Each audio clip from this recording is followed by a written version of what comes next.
As EVE Airmobility gains more altitude technically and financially, it mobilizes more investor support in the journey up to those commercialization clouds. After going over its latest funding, have a look at how far it's come from the details of its first, uncrewed, full-scale eVTOL prototype, along with the regulatory progress it's made around the world. Most recently, EVE secured up to $15 million in guaranteed loans through an agreement with the Export-Import Bank of the United States, Exim Bank, and the Private Export Funding Corporation, PEFCO. The financing is dedicated to expenses with U.S. suppliers during the development and testing phases of EVE's aircraft. Under the arrangement, EVE will use the funds to procure battery systems and engineering services from BAE Systems, a key U.S.-based supplier. BAE's batteries will be integrated into EVE's eVTOL aircraft and included as part of the overall aircraft sale and export package for international customers, simplifying procurement and strengthening EVE's export offering. The guaranteed loans are intended to de-risk EVE's development program by introducing export credit-backed funding at a critical stage, while ensuring strong participation from U.S. suppliers. The structure also aligns with EVE's strategy of building a globally competitive eVTOL product supported by established aerospace partners, while enabling U.S. content to be financed as part of future international sales. On top of that, EVE completed the first flight of its uncrewed, full-scale prototype at the end of last year. The inaugural hover flight took place on December 19th at Embraer's test facility in Gavião Peixoto, São Paulo, and officially launched EVE's flight test phase. The initial test validated the aircraft's overall architecture and the integration of several critical systems, including EVE's fifth-generation fly-by-wire controls, fixed-pitch lifter rotors, and integrated propulsion. During the flight, EVE evaluated control laws, energy management, dynamic response, and noise footprint, confirming that the prototype performed in line with pre-flight modeling and simulations. EVE plans to conduct multiple follow-on flights, progressively expanding the flight envelope throughout 2026. This phased campaign will move from hover testing to transitions and full wing-borne flight, with hundreds of flights planned in 2026 to generate the data required for type certification. To support this effort, EVE intends to build 6 conforming prototypes. Beta Technologies will be the supplier of electric pusher motors for these prototypes and future production aircraft. The agreement represents a potential 10-year opportunity valued at up to $1 billion for Beta, which we'll cover in a later video, so stay tuned for that. The selection follows an extensive evaluation phase in which EVE purchased, tested, and validated Beta's motors on its engineering prototype. The opportunity could be enormous for both companies, since EVE holds a backlog of approximately 2,800 aircraft valued near $14 billion. The scale of the production opportunity tied to the agreement also reflects EVE's strategy of partnering with suppliers that offer proven, certifiable aerospace technologies rather than developing all systems in-house.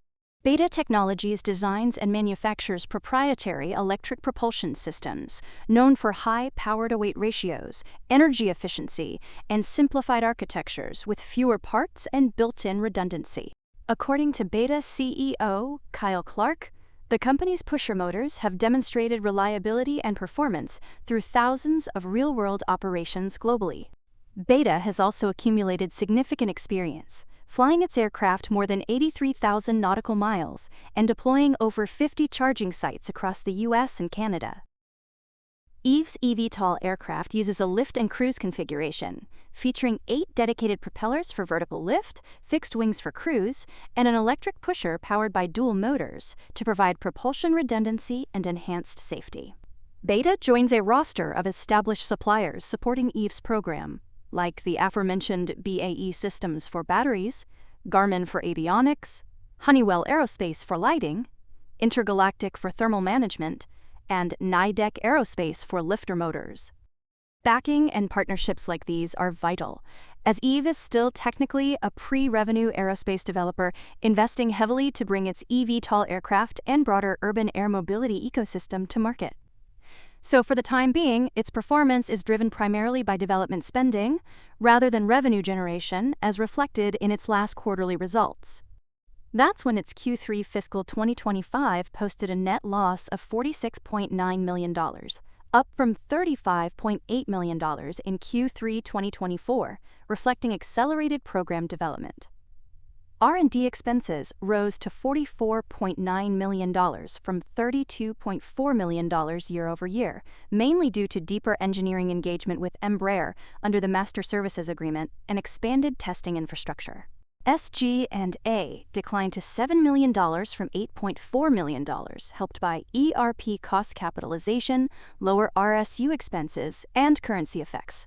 Quarterly cash consumption increased to $60.7 million versus $34 million a year ago. EVE ended September 2025 with $411.7 million in cash, the highest level since its 2022 IPO, and total liquidity of $534.3 million, including undrawn BNDES credit lines and a grant providing a cash runway of more than 2 years.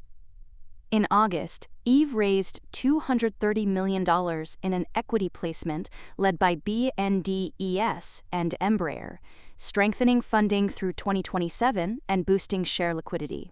While near-term losses in cash burn remain elevated, management expressed confidence that disciplined spending, Embraer's industrial and certification expertise, and global regulatory alignment led by Brazil's ANAC, with validation by other authorities, position EVE well for certification, market entry, and eventual revenue generation later in the decade.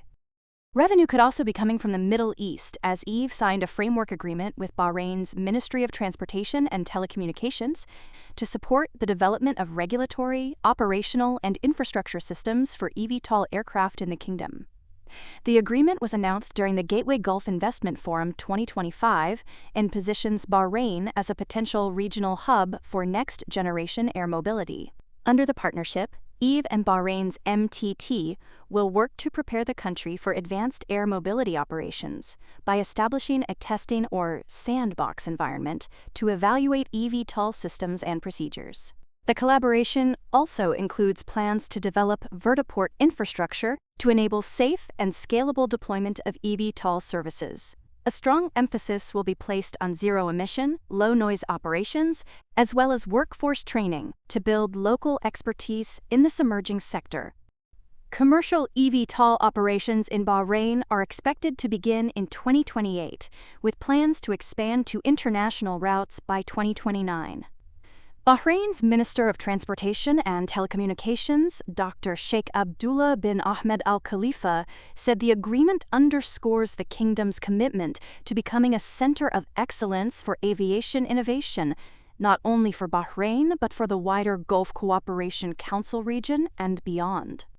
Beyond Bahrain, EVE is evaluating potential premium shuttle and tourist routes across major cities including Dubai, Abu Dhabi, Riyadh, Jeddah, Doha, Istanbul, and Manama. Its eVTOL aircraft are designed with regional operating conditions in mind, featuring UV and infrared window protection, microclimate air conditioning, and a lift plus cruise configuration that reduces exposure to dust and sand. EVE is also working closely with Brazil's Civil Aviation Authority, ANAC, and continues engagement with other regulators and validation authorities, like the FAA and EASA. It currently targets type certification, first deliveries, and entry into service in 2027, consistent with guidance from regulators. It benefits from Embraer, the world's third largest plane maker, and its 56 years of aerospace experience across aircraft design, certification, manufacturing, and global aftermarket support, helping EVE keep making steady progress in advancing its aircraft program, strengthening its supply chain, and securing targeted financing to support its path toward entry into service. So while you wait for your first flight with EVE, remember, for more on stocks and crypto, follow Ascencore. See you next time.